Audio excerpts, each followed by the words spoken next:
Doesn't the term patriot sound so good? Being called a patriot is something that every citizen of every country considers a badge of honor and distinction. So in the political battle of words and semantics, whoever can claim the high ground of patriotism would most likely emerge as the victor.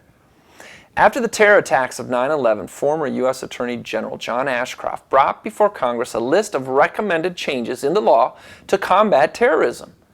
Some of these measures had long been opposed by members of Congress as infringing on the rights of Americans.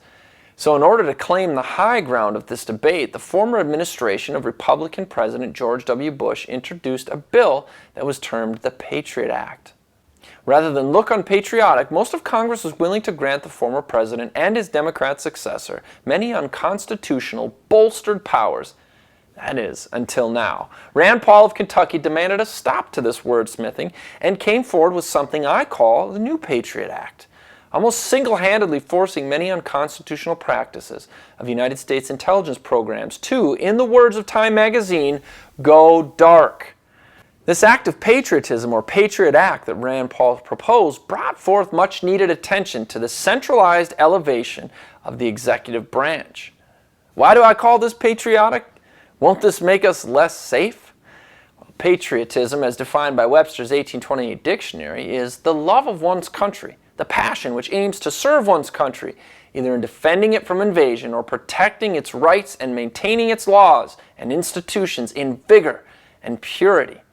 This has always been a struggle between God-given rights and laws, liberties and powers, the Bill of Rights and delegated constitutional powers, the people and their government.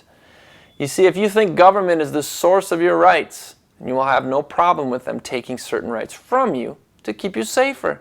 Yet founding father Benjamin Franklin inferred those who would give up essential liberty to purchase a little temporary safety deserve neither liberty nor safety. This is because our founders believed that rights come from God, and that God instituted governments to protect those God-given rights.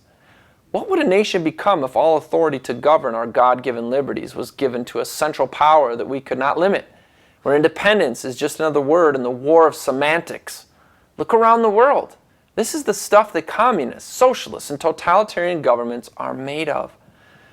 I came here to defend the Bill of Rights, not to be popular, Senator Paul tweeted.